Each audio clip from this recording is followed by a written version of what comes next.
right at the beginning when we said that 70% of, was it 70% of salespeople have had burnout or poor mental health? I can't remember the exact stat now.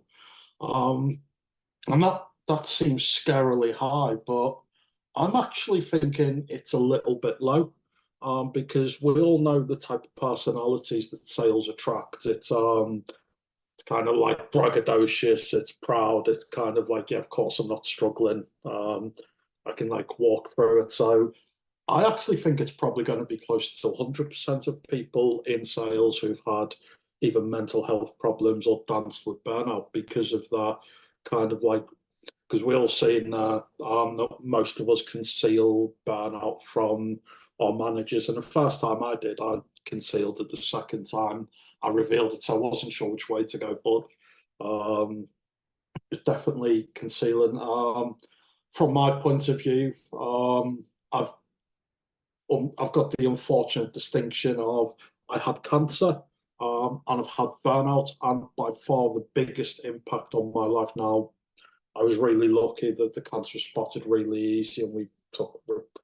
But burnout actually impacted my life probably 10 times more severely than the cancer did. I mean, and like I say, we spotted it early.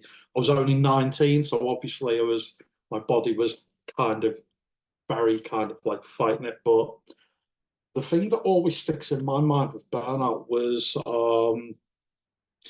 when I went completely down the rabbit hole.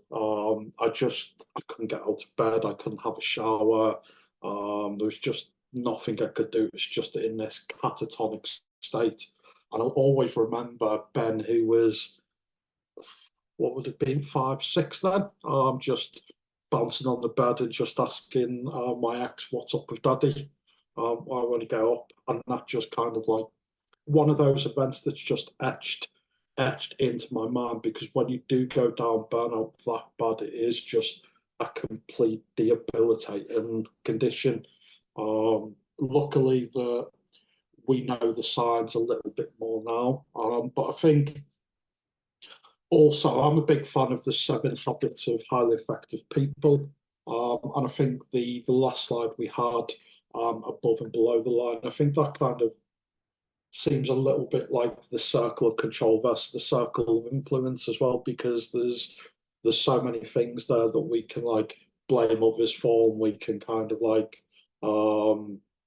yeah, it's not my fault, it's the boss's fault. Or, and again, we can spend too much time about worrying what people think about us, worrying what people are going to say, worrying about how my boss thinks. Whereas if we spend more time in the circle of control, the things that we have, so my work ethic, my work rate, how I talk to people, what I think, again, the more time we spend in the circle of control, the larger that spreads, and then starts having an impact of the circle of influence. I think that's great.